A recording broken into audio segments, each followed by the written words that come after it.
talk about Think Like a Fortune 500 Executive. How many watched the webinar series I did, 12 episodes? Oh, good, then not very many. So it'll give you a chance to kind of see what we're going to do. One of the things that one of my practices has always been, way before I go sit down to listen to somebody tell me how to run my business, I want to know who they are.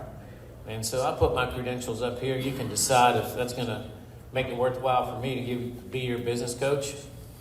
What we did in the webinar series is we did 12 episodes on Prosper during the FedEx transformation. And we're going to kind of cover some of that today. And then we talked about learn to think like a Fortune 500 executive. So if I were still a Fortune 500 executive and I was running a company that was in your position, and my customer was going through what FedEx is going through, how would I respond? Okay, and so then maybe you can take something from that to help you run your business. And I've heard that a lot of people in here that did watch it have actually done that. So anyway, I was a contractor. I had 60 trucks and 9 domiciles. I sold in 2023 so that I can do some other software things. If you happen to watch the movie, The Hummingbird Project, I'll be the bald guy in the movie, okay? That's how you know which one of those guys I am. By the way, that guy played Tarzan, so it's probably appropriate that Tarzan played me in the movie. So, all right. Okay. So when you're a Fortune 500 executive, you are responsible for everything all the time. And in my case, I was in 40 countries, 1,500 people. And so I spent very little time focused on what was going on inside my organization. I had good people. I organized the processes and procedures on how I wanted things to happen. And then I focused on trying to ensure I could position my organization properly, aligned with all the requirements. And so in order to be successful, you have to be willing to change your thinking. And one of the biggest things that I've seen in my time as a TSP and now as a vendor in the TSP space is, man, sometimes it's very difficult to tell TSPs anything. They think there's 1,700 different ways to run this business and be successful because there's 1,700 contractors. And those in here who are very successful contractors, John is one, there is not 1,700 ways. Okay, to be successful. So you have to be willing to change your thinking. Okay, so an effective Fortune 500 executive spends 80% of his time looking outside of his organization. Okay, and he's paying attention to macroeconomics, in my case, U.S. and abroad. I've shared previously that you can get a lot of information on what's going on. This FedEx business is local, right? It's what's going on in your station is not the same thing that's going on in a different station. And, Savannah is growing, Buffalo is shrinking. Same network, that's an example. So you should take advantage of all the sources of data that are out there to help you understand what's going on in your local area. And there's tons of it. Just don't think you know because you read Facebook or you read the newspaper. You got to work at this. And if you're going to work at doing that, then you have to give up some things that you like to do, like spreadsheets and those kinds of things, right? You got to give that up. Somebody else needs to be doing that. You need to be paying attention to technology trends. I hear it all the time. Tim, I'm not a technology guy. Well, you don't have to be, but you need to be able to handle technology and what that might do for you. If you can order...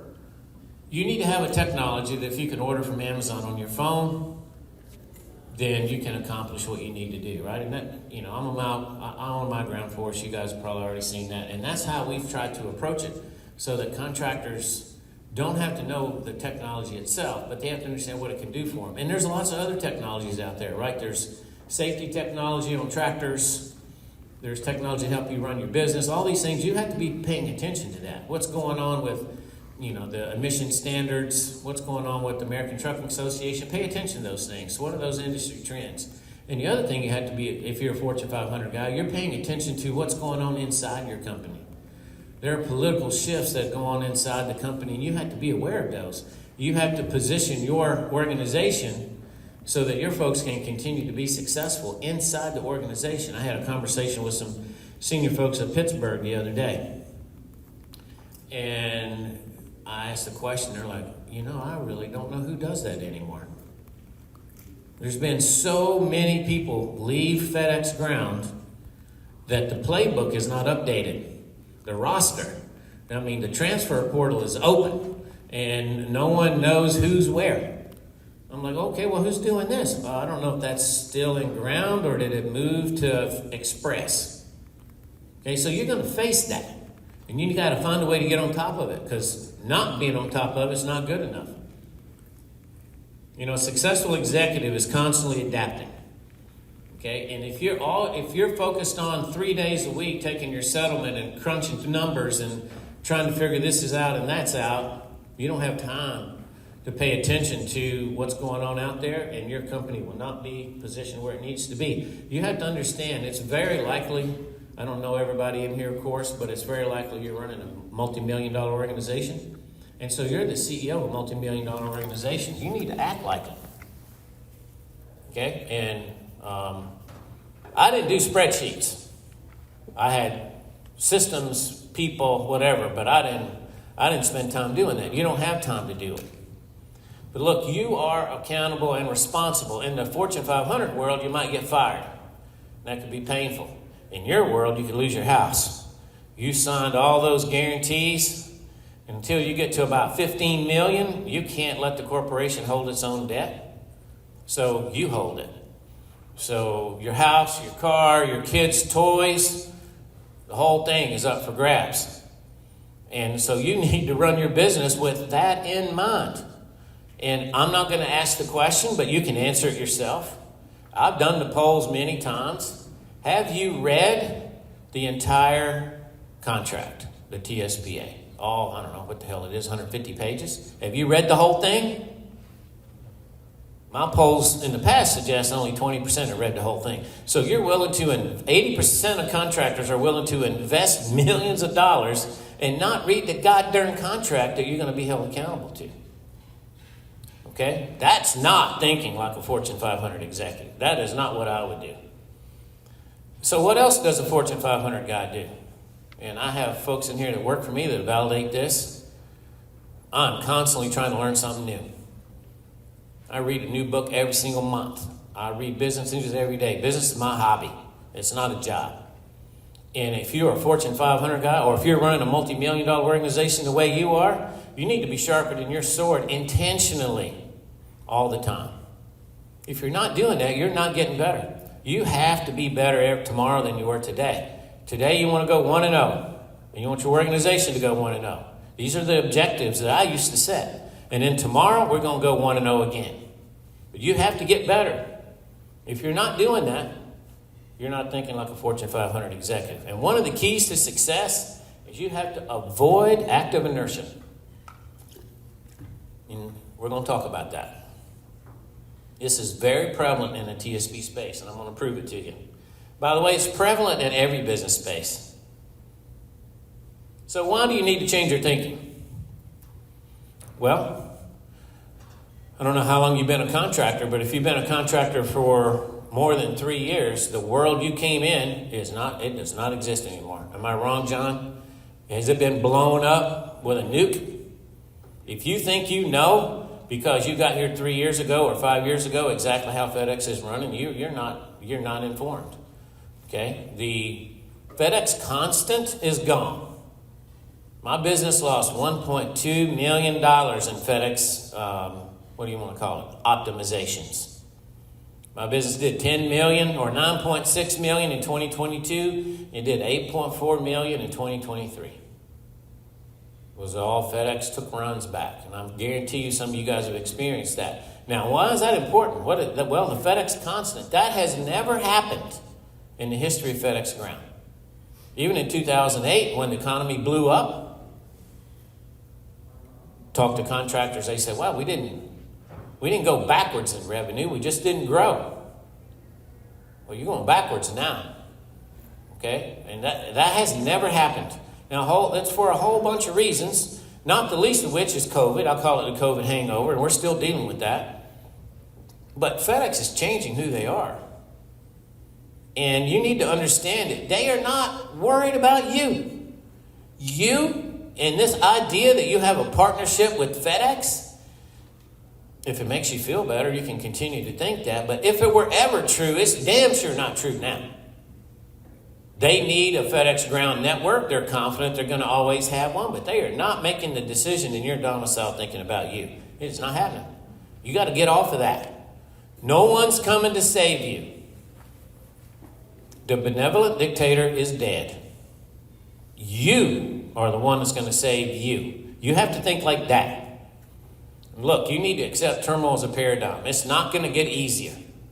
It's going to get harder from here. I talk a lot in the webinar series about the economy, the global economy as an ocean, and it's constantly changing.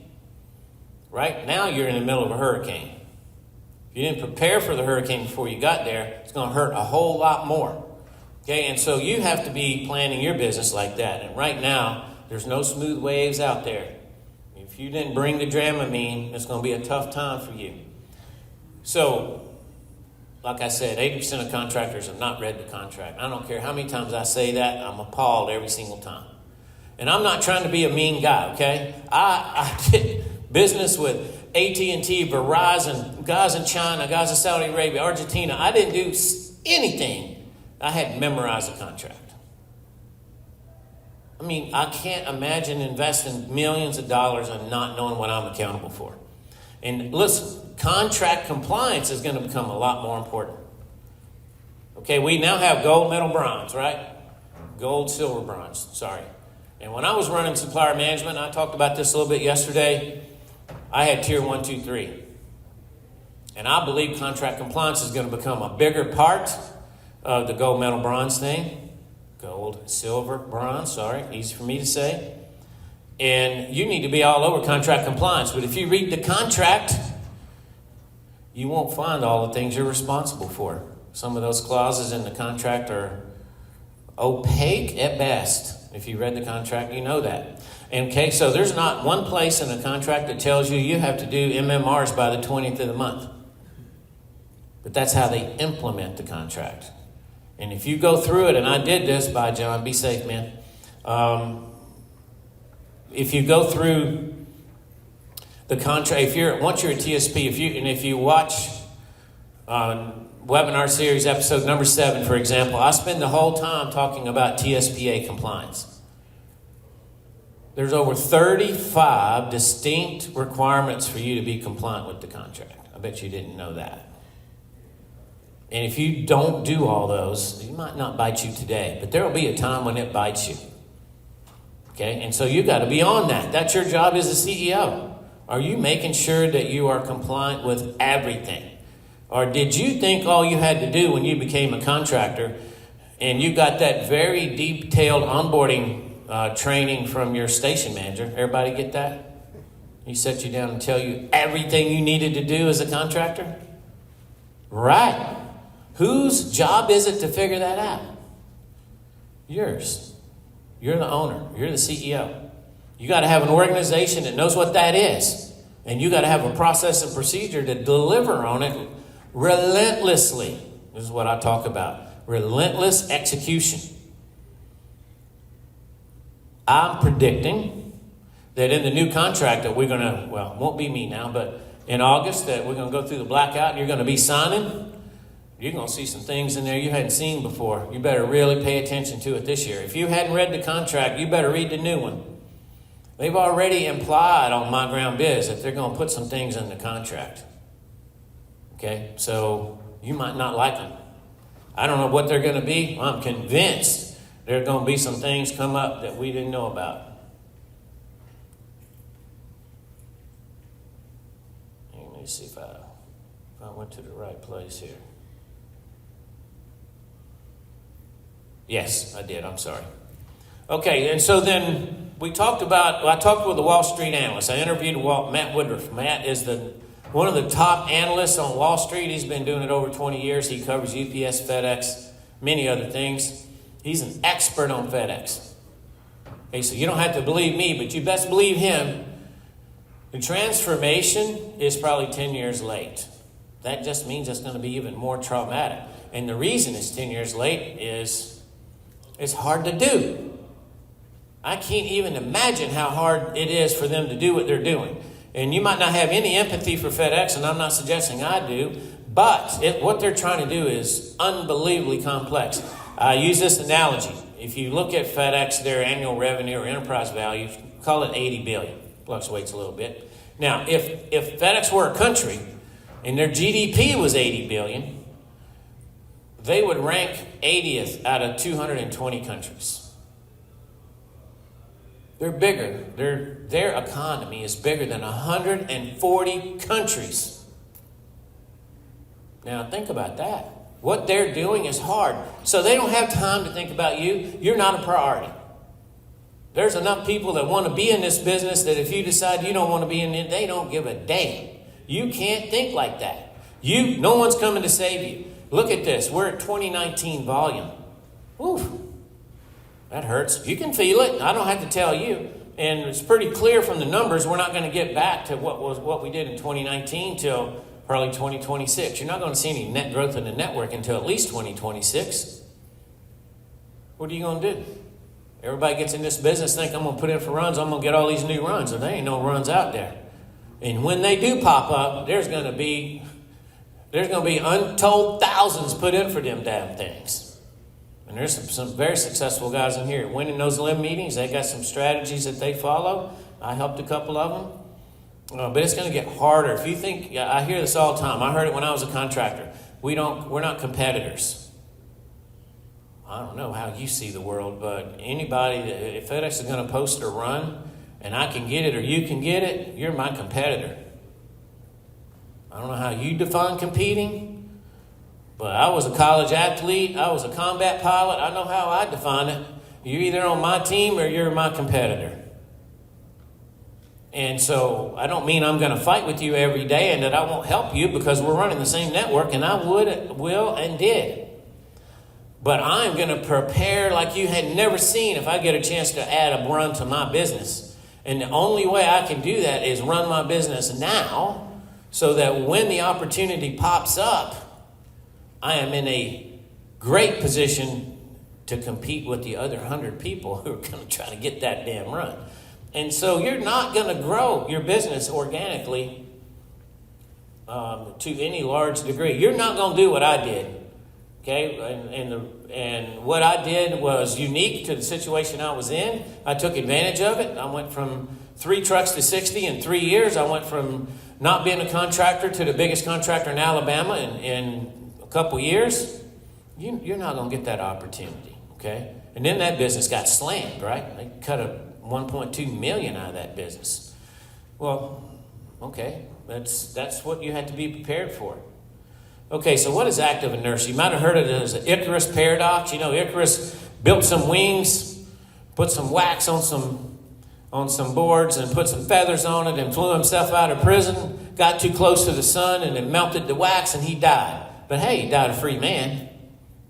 I guess you could look at it like that. But the Icarus paradox is, when it comes to business, is you think you know what to do and you want to handle whatever problem comes up the way you've always handled it. So your success becomes your enemy because you don't want to change your thinking. You're not learning all the time. You think what worked last year will work this year. You think what worked in 2015 will still work. How many contractors you've talked to that say that? Well, I've been here since it was RPS. I know exactly what I'm doing. No, you don't. This is not the same FedEx. I don't know what I have to do to prove it to you. If you still think that FedEx is still exactly what it was, look at the DOT number on the side of your truck. It's not the same. That's an example to you that you need to change your thinking. And you got to watch out for active inertia. By the way, it's very common. It's not unique to the FedEx ground contractor space. I guess I can't say FedEx ground anymore. But anyway, everybody faces maintaining success. I don't know if there's any football fans in here, but them boys in New England are struggling. Who thought they would ever struggle, right? Whole generations of people watch football, never saw New England do anything but go to the Super Bowl.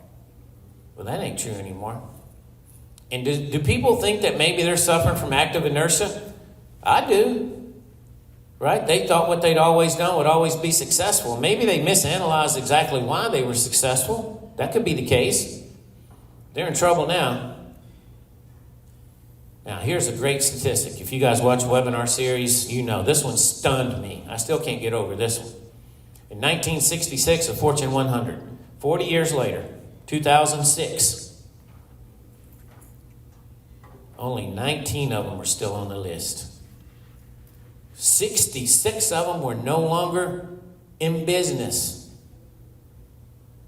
These are Fortune 100 people, man. This is not, the corner TSP in a 2-truck station. These are Fortune 100 guys that know what they're doing, and they went out of business. And largely due to a whole bunch of reasons, but active inertia is a big reason. I covered some of that in the webinar series. I'm not going to do that here. But if you think you can't be in a position where you can go out of business, you're in the express lane to going out of business. You have to be scared every day that you're not doing what you need to do in order to ensure your success. That will motivate you. Okay? And it will help you analyze, what are you trying to do? How are you prioritizing what your responsibilities are? I use the Eisenhower matrix. I believe you as a CEO should work on what's urgent and important, and somebody else should do everything else. And in my world, that somebody else was AI. I ran 60 trucks with 4 people. No admins, no spreadsheets. So you got to change your thinking. I'm telling you right now, AI is here. It's not coming. It's here. Are you willing to adapt the way you think and let AI do a better job in your business than you can do? It's possible. 66% of the Fortune 100 went out of business in a little over 1 generation. That ought to scare you. It shocked the hell out of me when I read it. I do this for a living. So successful companies tend to fail precisely because of the things that made them successful, because they become a slave to their comfort zone. They know how they're doing things. I know how to do this. I'm just going to keep doing it the right way. We'll just keep hammering the nail the same way with the same hammer. It'll be fine. No, it won't. You got to adapt. Look what FedEx is doing. They practice active inertia to the point that they have the same revenue as UPS, but their profits are half, right? Everybody sees those numbers. And then if you looked at their numbers from their most recent announcement, the big news was profits were up at FedEx. You guys watch those, right? But did you look at the revenue line? Profits were way up on declining revenue. How do you think they did that? They changed their thinking and they whacked the organization to the point that they don't know who's in or who's doing what. They don't know. You can't find out. The other thing they did is they changed that fuel surcharge on us in August, and they put 9 figures in their pocket. You got to change your thinking on how you manage your fleet. You got to use some data that's going to tell you what it's going to look like when they do that again in 2026. How do I know they're going to do it in 2026? Because they did it in 2018. They wanted to do it in 2020. Well, they did it, I guess it was the 2019 contract. They didn't do it during COVID because we screamed. They put it in the contract, and then we all screamed, and they took it out of the new contract and postponed it. And then they hit you with a 0.4 in August, not a 0.2. So they're constantly measuring that average fleet mileage across all 17,000 trucks. They're going to do it again in 2026. What are you doing to prepare for that? If you stick in your same program, you're going to struggle. Look, the characteristics that drove them to be successful, and I've hammered this nail already. You'll be able to watch this on YouTube. We'll go back and look at it. Look, this happens as managers make unwise decisions because they're doing things the way they've always done them. And your question is likely in your head right now, well, how do you know when to transition? Because every day you're changing your thinking. Every day. You're constantly changing how you see things. It drives my people crazy because I will change direction in an instant. They will say something to me. I'm like, okay, we're not going that way anymore. We're going this way. It drives them crazy. But all of a sudden, something they mentioned to me or something they brought to me, I'm like, oh, the door they're looking at, they can't see, but I can see 10 doors down because I'm looking out there. I'm like, oh, that door just closed. There's 9 open ones. The 10th one is closed. We can't go that way anymore. We have to go this way. Okay? You got to be willing to do that. I'm telling you right now, those that flew with us, you practiced understanding, hey, if the enemy is in this, doing this, you're going to do something different. And you do it now. I teach that in the decision making. I taught the OODA loop. Pretty amazing concept. So what are the dynamics of failure? Your strategic frames that you've always had, it's how you see the world, can become blinders. So you got to be willing to challenge your strategic thinking all the time. You should be doing a SWOT analysis. I'll teach you how to do that in the webinar series to really understand what's going on. By the way, I can help you with all these things if you decide you need some coaching. I'm not trying to sell anything. Maybe you need some help. I can help you because I've made those mistakes. Your processes can kind of become routine. I see this when people want to buy the software. I see this all the time. I'm talking every week. The folks who have to implement the software are accustomed to how they've been doing business. They're comfortable. They also see AI as maybe a threat, so they become saboteurs, maybe unintentionally. And if you're not managing your company tight enough, you won't see it. You'll just think something doesn't work. But that might not be true. Okay? We see this in the Pentagon all the time. There's folks that all they're trying to do is protect their rice bowl. They're trying to make GS retirement. They're saboteurs, right? And so you have to run your company and make sure your processes are not becoming so routine that it threatens your business. Some of these relationships can be shackles. And I'm not telling you how to run your business, okay? I am giving you ideas. If you want me to coach you, now that could be something different. I will tell you what I think you need to do. Here, we're just talking high level.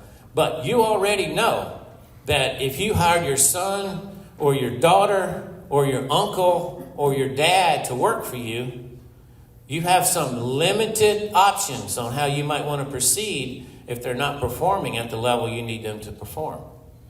You already know that. I don't have to tell you that. That's a shackle. That's what that is. You may have someone that's worked for you for 20 years and is now not performing where you need them to be. That's a shackle. I'm not telling you what to do. I'm telling you that relationship is keeping you from making the business decision you think you need to make. That's what this concept is, right? And then your values. You may stick to your values to the point that you become dogmatic. You know, I talk in the webinar series about Firestone. That was a classic example. Firestone was a Fortune 100 company when I was a kid. It was one of those that went out of business. Firestone was ubiquitous across the country. Gone like a cool summer breeze. So what does active inertia look like in a TSP company? Woo, now we're going to get to it. This is my opinion, okay? You might not agree. Nothing has changed. It's still trucking at FedEx. That right there is active inertia. If I haven't proven to you just in this little short time that things have changed at FedEx, I'm doing a really poor job up here. I'm not the only one saying it. Wall Street's saying it. Wall Street pumped up the FedEx stock because they said we're not the same company anymore. So if you think nothing's changed, look on the side of your truck. It's a new DOT number. It has definitely changed. Folks are just trying to sell me something. Any money I spend is a cost. And the way to being profitable is don't spend money. Do you think FedEx is spending billions on this transformation because they think they will continue to suffer from poor profits? That is not why they're doing it. If you have this attitude in your company, then you don't understand the concept of opportunity cost. So what is opportunity cost? Just briefly, it's the cost of the decision you didn't make. Okay, I'm not going to spend money on this. I'm going to save $1,000 a year. The opportunity cost of that, the ROI on it was 10 to 1, so it cost you $10,000 to make that decision. That's opportunity cost. If you're not changing your thinking, I guarantee you opportunity cost is rampant in your organization. I've been a contractor forever. I don't need any of that vision, mission, strategy, mumbo jumbo. I'm not telling you to go hire a Fortune 100 consultant and spend $100,000 on figuring this out. But look, if you don't know what your vision is for your individual company that you invested millions of dollars in, including your kids' toys, you shouldn't be in business. You have to have a vision for what you're an entrepreneur. You've got to have a vision for what you want to be. And it can't be, I have 2 trucks, and then I'm going to be 4 trucks, and then I'm going to be 10 trucks. There's no way to get to that. But you have to know how you want, what kind of businessman do you want to be? What kind of organization do you want to run? What are you going to do to prepare so that when those opportunities arrive, then you can be successful, right? Preparation plus opportunity equals success. You don't get the opportunity if you don't prepare. Okay, you don't just show up in the fight ready to fight. What does Sun Tzu say? Warriors win the battle before it's fought. That's deep. If you think about that, then you'll know how to run your company. I have everything I need to know in my head, boy. You ever heard a TSP say that? I know I have. And he gets hit by a truck. What happened to his company? They're out of business. What are you doing? I'm challenging you. Here's what I'm doing today. I'm not just giving you some rosy story on what a Fortune 500 guy would do, because I was one. I'm telling you right now, if it's in your head, you do not understand business. You do not understand business continuity plans. I remember going to JP Morgan or Morgan Stanley or Citadel or any of these big trading companies I used to work with. I ran a network that carried $265 billion a day in trades. Do you think they wanted me to have it all in my head? No. If you have anything in your head that's not resident in your business continuity plan, you are not doing your job as the owner of your company.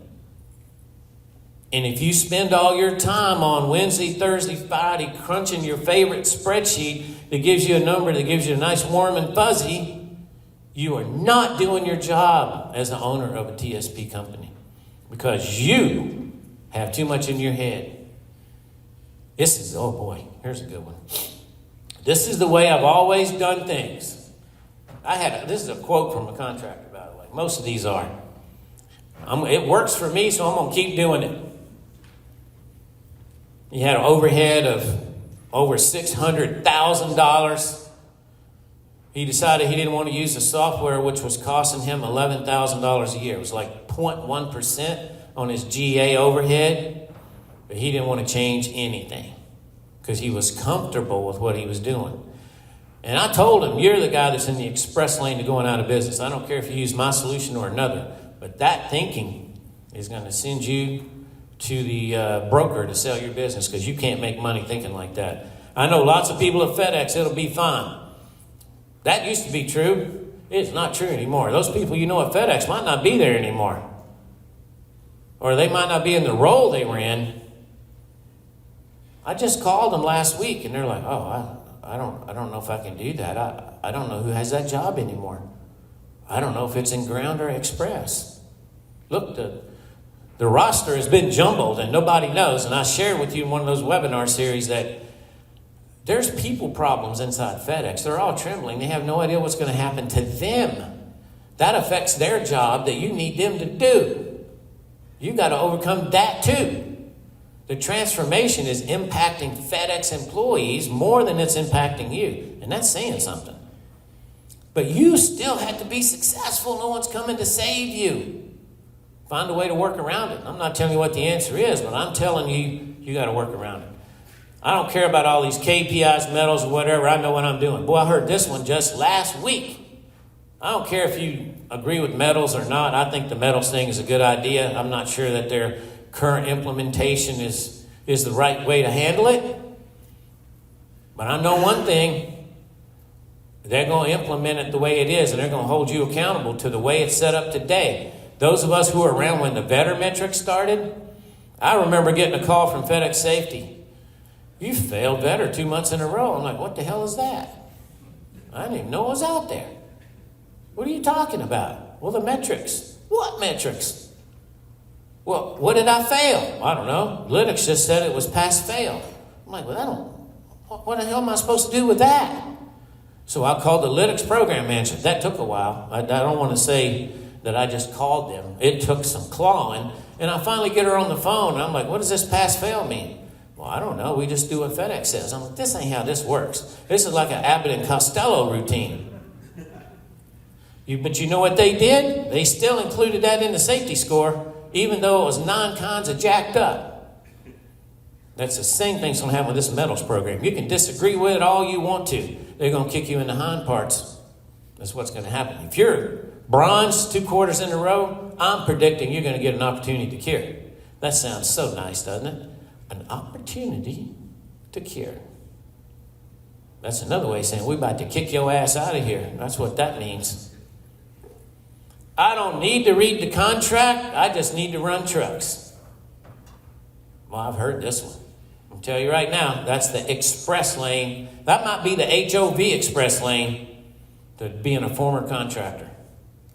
By the way, that will be one of the ways you can grow is buying distressed businesses. There's going to be more of those. There's already a few. So what is your game plan to change your thinking? All right, well, we're not going to go through all 14 hours of the webinar series. I'm just trying to give you the highlights here for those who haven't watched it. You can see it on the My Ground Force channel on YouTube. It doesn't cost you anything. You got to leverage business quality principles and leadership. Okay, we go through what those are. But you need to understand what are the true business quality principles. I learned some from Baldrige Award winners. That's the quality award. Look, in the real business world, quality doesn't mean pass-fail.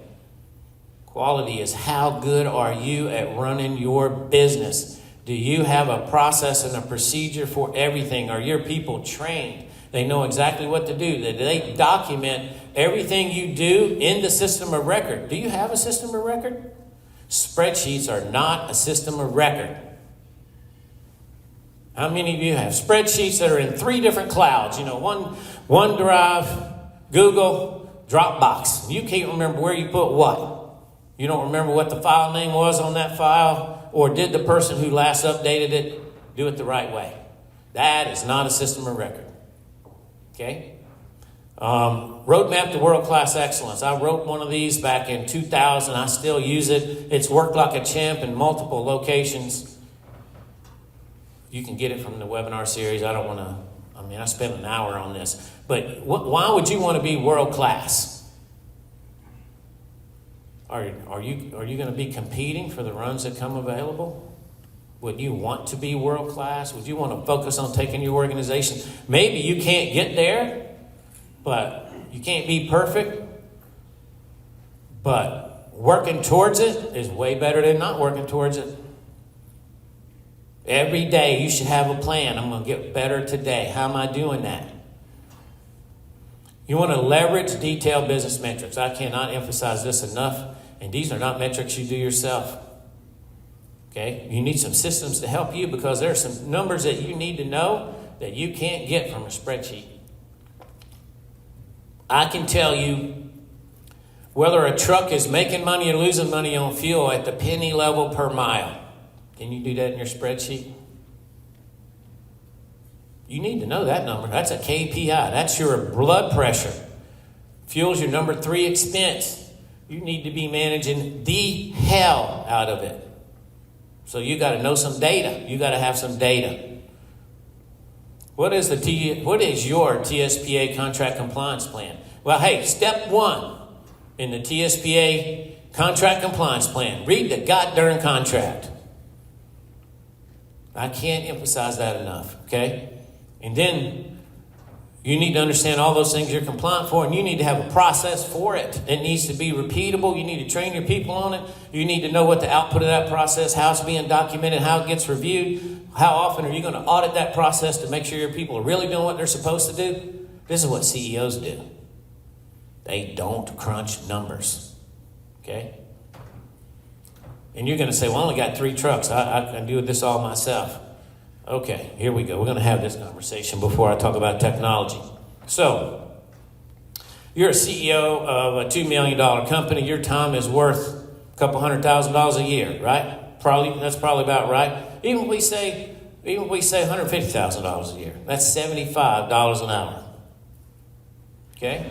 All right, well, if you have a solution that can do a whole bunch of this work for you, that costs you got 3 trucks that cost you $100, that's an hour and a half of your time. Now, yes, you can probably handle everything that you're doing with your own time. All that tells you is you don't understand that the most valuable resource in your company is your time. What are you spending it on? Oh, I can do all this myself, so I don't need any help. I'm going to save that money. In the meantime, you're saving $100, but you're spending 20 or 30 hours of your time doing that work. So you're spending $3,000 of your time to do something that you could have bought for $100. This is how you have to think, okay? This is what I'm trying to challenge you to do. Use technology as a partner. There's many ways to do that. I don't want to jump off in here. We could do 3 hours on that. You have to not be scared of technology. It's not that technology is changing. It's already changed it. You gotta be comfortable with that. You can't say, well, I'm not doing that AI stuff. Okay, it's all right. Somebody else will do it. And then they'll be out competing you. Decision making as a science. Do you ever think about that? Do you always go with your gut? Do you have a way you actually go about making decisions? You teach your people, this is how we make decisions. Don't come to me unless you have this. I used to say, I manage with facts and data. Check your whining and your emotions at my door. Don't ever come in here getting emotional with me, because I will throw you out of here. We only do facts and data. And we take facts and data and we put it into our decision-making model. And then we get to the best decision we can make. And then you revisit that decision and see if it's future-proof.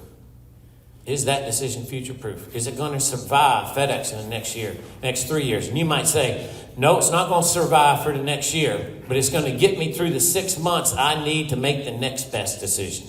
Okay, that's a good strategy. That's a good way forward. But doing nothing, that's the wrong way forward. Having a way you make decisions is important. Having a way you develop strategy is important. And strategy is not, I'm going to grow 1 truck, now I'm going to get 2 more, and I'm going to 5. That's not strategy. Okay? You need to go through the process of understanding how to develop a strategy. For that particular webinar alone, I studied about 80 hours. I've been doing strategy 40 years. I learned a lot. Are you working that hard to understand strategy in your company? You need to be. All right, so what is the key takeaway here? We're about to close the shop down for 2024 at the LineHaul Summit. I just want to say this before we do that. I appreciate y'all coming. I'm one of the founders, as you know. We couldn't have a show without y'all. So we appreciate you being here. I appreciate the staff that puts this on. It's been better this year than it's ever been. There are some superstars on that event staff. So where's your key takeaway? A thoughtful implementation of organizational change that's needed in the company will result in success. Man, there's 50 hours of work in that one statement. What is thoughtful? I loaded that sentence up. It took me a minute. There's a lot going on when you say thoughtful. What am I doing? What does thoughtful mean? Am I being thoughtful about my company? I'll share a way I taught my people to be thoughtful about what they were doing. And some of you might have heard me say this. I'll take 2 minutes. Set aside 20 minutes every day. I do a whiteboard. Maybe you do a notebook. And then you just close the door, you turn off your phone, and you spend 20 minutes writing everything that's in your head on that whiteboard. I don't care what it is. I'm taking the dog to the vet. I need to buy 3 new trucks. I want to put in for this RFI. I need to wax the floor. I don't give a damn what it is. Put it on the board. 20 minutes, stop, and go to the next day. Then the next day you come back at the same time. This is showing discipline. And we're going to spend 20 minutes on it. That's showing discipline. Then you do the same thing. Don't repeat anything. If some of that's still there in your mind, don't write that down again. Write whatever else is there. You do that for 4 or 5 days. When you sit down in the chair, you're going to look at it and you're going to say, okay, well, it's all there. Step 1 in making good decisions is clarity. Clarity. And the only way you can get clarity is get all that stuff that's in your head that you're trying to manage yourself out of there. You got to create some space. Put it on the whiteboard. Then you're going to spend your 20 minutes looking at it, and you're going to say, that was BS. I don't need that anymore. Oh, well, I'm going to move this one over here. Well, I could really combine those 3 into one. You're going to go through that process for 20 minutes a day. A couple, 3 days of that, a whole bunch of things have dropped off the list. Now you've got some things combined. And now you're going to spend your 20 minutes prioritizing those things. And as you go through that prioritization, some of it's going to fall off the list. You're going to say, I don't really need to do that. Whack, it comes off. It was taking up space in your head. And now you whacked it out of there, right? It's not there anymore. So now you end up with a few things that are prioritized. And now you're going to spend your 20 minutes figuring out how I'm going to do number 1. Don't start at number 6 because it feels good. That's the temptation.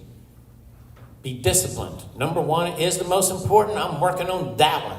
What I need to do about it. And then you become intentional in how you live your life. And there's space in your head to give yourself clarity so you can be thoughtful. That's a lot of work to get that one word done. Then you're going to implement. Whew, another huge ass word right there, okay? What are you going to do about implementation? You got to be very thoughtful about that. And then organizational change. We talked about maybe there's some shackles in your organization. Maybe there's some dogma there you need to look at. So all those things are going to affect your thoughtful implementation. And then we talked about, getting to success. So I'm going to stop there. If you want to watch the webinar series, like I said, it's free. It's not, it's going to take 14 hours of your time, but if you watch the whole thing. And if you want me to help you do something, then that's how you can reach me. So at any rate, does anybody have any questions before Miss Michelle takes the mic out of my hand? Closing remarks. You're okay. Oh, okay. Yes, sir. There comes a microphone. Could you expand on the, at 30,000 feet and at a micro level, the process for creating the strategy? Not in this meeting. Like I told you, I spent 80 hours studying that. If you watch that webinar series, that's session 11, it will give you exactly what you're asking for. It's at the highest level and then the detail level on how to do everything. Understood. There's a lot to it. Just give us the top 3, please. Well, if you're going to be successful in doing strategy, the first thing you got to do is a SWOT analysis. Strengths, weaknesses, opportunities, threats. And if you really are going to do that effectively, you got to figure out how to do it right. You got to be extremely detailed in how you analyze that in your company. And then from the SWOT, then that's going to drive you towards where you need to focus, right? So that would be where I would start. Doing a SWOT analysis is going to take some time. It's not, one of the things you have to think about is strategy. Strategy is not an event. It is a process. Okay, and there's a lot of ways to go about doing it. But step one is knowing you need to do it. That's step one. That's a big step for a FedEx contractor. Because historically, you let FedEx do all the strategy. But man, they're going through a transformation. You need to figure out how you're going to play in that ocean. Oh, I need to have a strategy for that. Well, step one is the SWOT analysis. That's what I would say. And that would take some time. Anybody else have any questions? Uh-oh. I need to sit down for this one. You got your coffee cup filled up? It's empty, bro. No, I have a quick question. So, you've mentioned fractional business services in the past. Could you, after we've done a SWOT analysis, if we've determined, hey, we need some help in, bookkeeping and some of these, tasks that take up our time, that we really need to focus our time somewhere else. Can you talk about, what does that fractional service look like, and generally speaking, what's that going to cost? Is it going to be economical for us to engage with that? That's a great question. So, look, there are a lot of things to be successful that you have to do as a FedEx contractor. And I talk about 35 things you have to do to be compliant with the contract. But then you have to be able to do HR. You got to be able to do payroll. You got to be able to do benefits. You got to be able to do hours of service management. You got to be able to do vetter coaching. You got to train all your drivers on defensive driving techniques. These are all additional things that aren't on the compliance list that you need to do to run a good company. And how do you put all that talent on your staff? Okay, well, I went through this. I struggled. And so one of the things I've done at my ground force is we've created what I call the Fusion solution. Fusion, if you look at our logo, we have the robot handshake. You got a human shaking hands with a robot. So what we've done is we've brought to table this fractional solution. And I'm not trying to sell my ground force here, but it's my frame of reference, okay? Because what contractors need is the ability to minimize their overhead. And if you've seen me talk in the past, I talk about separating the growth curve from the cost curve. Right now, your growth curve is flat. And so your cost curve, if it tilts up at all, it's eating margins that are already thin. So the only way to get margin, and margin's the delta between the slope of your growth curve and the slope of your cost curve. I'm hoping you're keeping costs flat. That's really hard to do right now. Your revenue's flat, your cost curve's likely not flat. So what are you doing to add the talent to your team that you need that you know you can't afford? Well, you use fractional services. In other words, you buy it by the drink, like Patrick mentioned. You buy HR by the drink. You buy fractional CFO to give you a capital plan and look at your books, look at your strategy, financial strategy, or give you a financial strategy every month or every quarter. So you bring that discipline in your organization and you pay for it by the drink. And to answer the question, Patrick, in terms of pricing, it just has to be, it's kind of a la carte. So the things that you want to assemble, the things that you want to do versus what you think you might want to outsource, it's not terribly expensive. Just think about it as about $75 an hour maybe.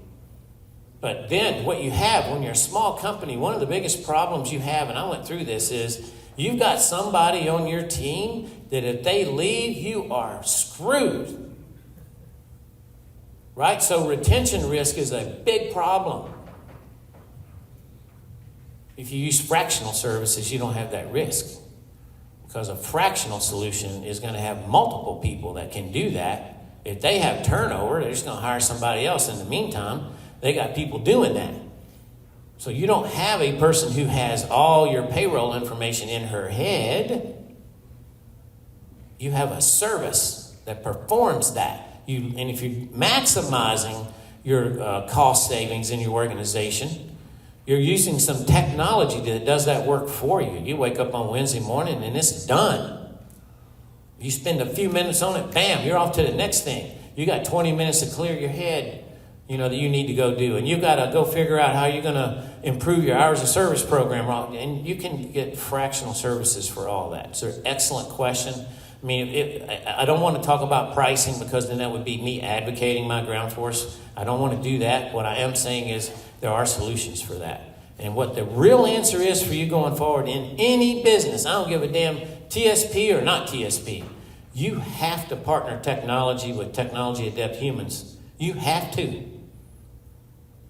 It's getting more expensive to be in business in the United States. And we don't have to have the political conversation, but it is more expensive. And right now, revenue's flat for almost everybody. You have to shrink that overhead. And that's the only way you're going to get margin. And the only way you do that is combining technology with technology adept humans. I don't know if that answers it, Patrick. I can get you pricing, but not in this meeting. Michelle throw me off the stage. I can't be doing that. Other questions? Look, my intent was to challenge you. If you watch webinar series, you hear me. I say that all the time. I'm not trying to make you feel good about what you're doing. I am trying to challenge you to go 1-0 today, get 1% better so you can go 1-0 tomorrow. And you're the only guy that can make that happen, the only girl that can make that happen. You have to change how you think. If you don't change how you think, you're going out of business. I promise you. These guys that have been telling me these things, I told them I'm going to come back and see you in 3 years. You might be in that 66% of the Fortune 100 that's not here anymore. And I'm not trying to be mean. I'm just telling you what I think.